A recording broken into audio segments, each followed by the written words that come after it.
If I tell you that someone talked sense on Fox News, you would immediately know that it was either Shepard Smith or, less likely but possibly, Chris Wallace. Someone talked sense on Fox News yesterday, fact-checking Donald Trump's bogus claims about Amazon and Jeff Bezos, straight up telling his audience none of what you heard was true. And it was indeed Shep Smith. Let's check it out. We're going to start with Donald Trump's claims about Amazon and their deal with the post office that Trump completely misunderstood. Shep? He also took aim again today, at Amazon. The post office is losing billions of dollars, and the taxpayers are paying for that money because it delivers packages for Amazon at a very below cost. And that's not fair to the United States. It's not fair to our taxpayers. And Amazon has the money to pay the fair rate at the post, which would be much more than they're paying right now. We're giving a subsidy to Amazon, and we're talking about billions of dollars a year, the real cost. And a report just came out. They said $1.47, I believe, or about that, for every time they deliver a package. The United States government, meaning the post office, loses $1.47. So Amazon is going to have to pay much more money to the post office. Yeah, okay, so that stuff is not true. It's just not. But usually you don't hear that fact-checked on Fox News. But look at Shep Smith go. The Postal Service's own numbers show it makes money by delivering packages for Amazon and other companies. As for taxpayers, the Post Office's own website points out, and I quote, "The Postal Service receives no tax dollars for operating expenses. None." And that reference to $1.47 that the president came up with there, a Citigroup study last year showed on average the Postal Service was charging $1.46 below market rates for package delivery. But our researchers point out, if that discount exists, it's not just for Amazon, it's a bulk rate discount. Back to John Roberts, there is a great deal of confusion or something here regarding Amazon and the post office, because none of that was true. That's right. It's just not true, and it's too complicated to explain to Trump. And the entire Amazon package delivery world is super interesting, aside from whether we like or dislike Amazon as a company, aside from whether Trump gets it. There's a lot of really interesting stuff Amazon does. They have huge market power. They strike deals with UPS and FedEx and the post office. They purchase a fleet of planes to do some of their own shipping. It's all really interesting. But as far as what Trump is saying, the bottom line is that USPS offers a $1.47 bulk rate discount from market rates. It's not necessarily a loss. It's just a discount. It's not just for Amazon.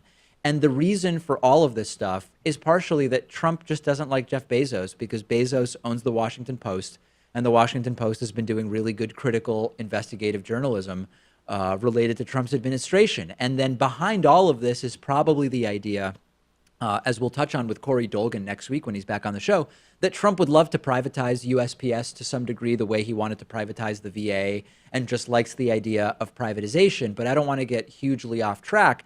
I've explained this before. The biggest reason that conservatives say we should privatize the post office is because on paper they're not doing well financially, which is because they are required to pre-fund something like the next 50 or 75 years of retirement benefits for employees, which is absurd.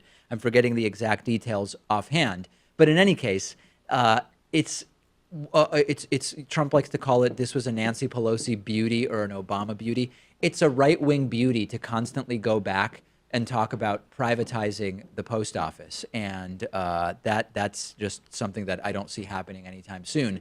People wondering, how does Shep Smith get away with this stuff? A couple possibilities. He might have an ironclad contract. I don't know about that. The other possibility is that it's sort of calculated by Fox. They say, listen, we're going to let Shep say whatever he wants. The rest of the network is complete right-wing lunacy.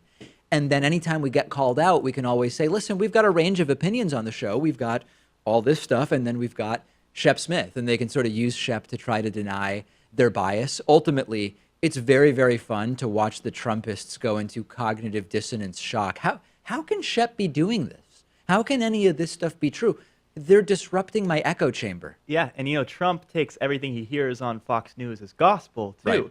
So maybe this will cause him to reevaluate his position on this. Maybe he'll figure out that he was wrong about Amazon and the post office. My sense is he's just not watching Shep Smith. I don't know. I've never even heard Trump mention awareness of Shep Smith at any true. time. So I think it's mostly Fox and Friends and Hannity that Trump is sort of paying attention to. Let's take a quick break. Amanda Marcotte joins me next. Today's program is made possible in part by Warby Parker eyeglasses, which I now have 2 pairs of. Warby Parker offers a free 5-day in-home trial of their glasses. You try 5 pairs, you see which you like. I wear contact lenses on the show, but I often wear glasses at night and on weekends. And both of my pairs of Warby Parker glasses are great. I did the free at-home trial. I picked 5 frames that I liked on their website. They sent them to me. I picked the one I liked the most, sent them back, typed in my prescription online, and soon I got my finished glasses with my prescription in the mail. And I love this because when I'm at a glasses store trying on glasses, I can't really figure out if I like them because I feel the pressure of the salesperson's gaze on me. I want to show the glasses to other people. I need time to figure out which glasses I want to commit to. And the eyeglass industry is also controlled by a tiny number of companies, which keeps prices very high. I even know people who have spent over $300 for a pair of glasses. But with Warby Parker, their start at just $95. That's what mine cost. To try the 5 pairs and support the David Pakman Show, go to warbyparkertrial.com/TDPS.